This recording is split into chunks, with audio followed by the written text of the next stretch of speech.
আসসালামু আলাইকুম ওয়া রাহমাতুল্লাহি ওয়া বারাকাতুহু। কেমন আছেন সবাই? আশা করি অনেক ভালো আছেন। আলহামদুলিল্লাহ, আল্লাহ তাআলার অশেষ রহমতে আমি অনেক ভালো আছি। আমি আজিজুল লেখার রাজ্য থেকে আপনাদের সাথে আছি সম্পূর্ণ ভিডিও জুড়ে। আমি বাংলা 50টি বর্ণ ধাপে ধাপে কিভাবে লিখতে হয় সেই প্রসেসগুলো দেখিয়ে যাচ্ছি। তারই ধারাবাহিকতায় আজকে আমরা লিখব ল কিভাবে লিখতে হয়। ল লেখার ক্ষেত্রে আমরা সর্বপ্রথম চক সিলেটে কীভাবে লিখতে হয় সেই প্রসেসগুলো আজকে আমরা সর্বপ্রথম দেখে নিব। তো চলুন আর দেরি না করি আমরা ল লিখে ফেলি। তো আমার সিলেটে আপনারা দেখতেই পাচ্ছেন আমি আগে থেকে একটি ল লিখে রেখেছিলাম, সেটা আমি সুন্দর করে পরিষ্কার করে নিচ্ছি। সেই পরিষ্কার করার পর আমরা এখন যেই কাজটি করব সর্বপ্রথম মাত্রা দেব।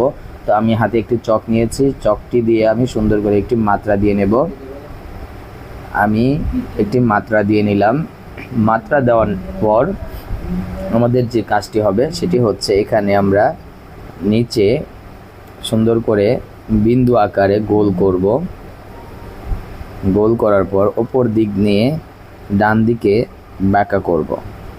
তারপর আমরা আবার ওপর দিকে নিয়ে ডান দিকে বাঁকা করব এবং এখানে সুন্দর করে একটি আকার দিয়ে দেব লম্বা করে, তাহলে আমাদের সুন্দর একটি ল হয়ে যাবে।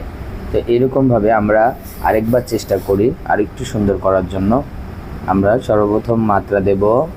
মাত্রা দেওয়ার পর নিচে আমরা বিন্দু আকারে দিয়ে ওপর দিকে নিয়ে আবার নিচ দিকে, ওপর দিকে নিয়ে আবার নিচ দিকে দিয়ে আমরা নিচ থেকেও ওপর দিকে দাগটা দিতে পারি।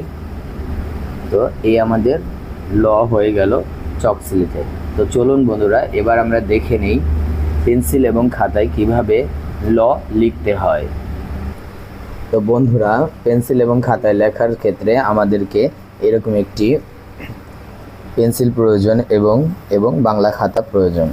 তো বাংলা খাতায় আমরা সর্বপ্রথম আমরা মাত্রা দিয়ে নেব। তো আমি একটি মাত্রা দিয়ে নিলাম। মাত্রা দেওয়ার পর আমরা চক সিলেটে যেরকমভাবে লিখেছিলাম প্রথমে বিন্দু আকার দিয়ে ওপর দিকে নিয়ে আবার নিচ দিকে নেব, আবার ওখান থেকে ওপরের দিকে নিয়ে নিচ দিকে নিয়ে নিচ থেকে ওপর দিকে একটি টান দেবো, তাহলে আমাদের একটি ল হয়ে যাবে। তো এরকমভাবে আমি আরও 4টি ল লিখে নিই। তো আমরা লেখার সময় খেয়াল রাখবো আমাদের যেন এই পুরো ঘরটি পূরণ হয়ে যায়, তাহলে আমাদের লেখাটি আরও সুন্দর দেখা যাবে।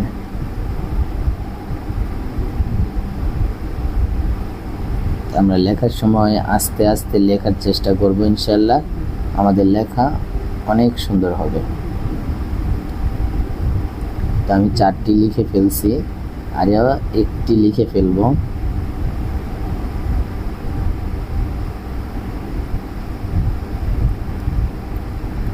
আলহামদুলিল্লাহ আমরা 5টি ল লিখে ফেলছি পেন্সিল এবং খাতায়।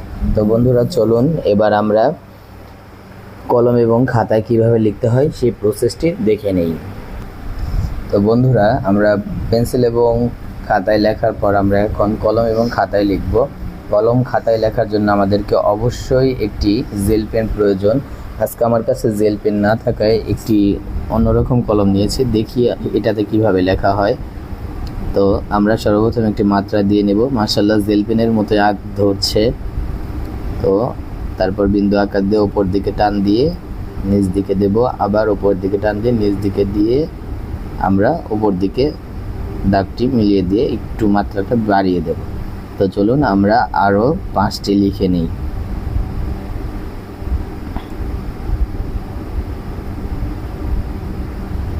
আমার 2টি হয়ে গেল।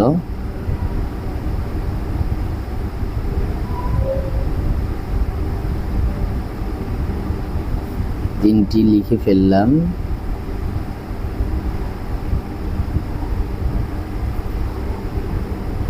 4 নাম্বারটিও হয়ে গেল। তো বন্ধুরা আলহামদুলিল্লাহ আমরা 5 নাম্বারটিও লিখে ফেললাম।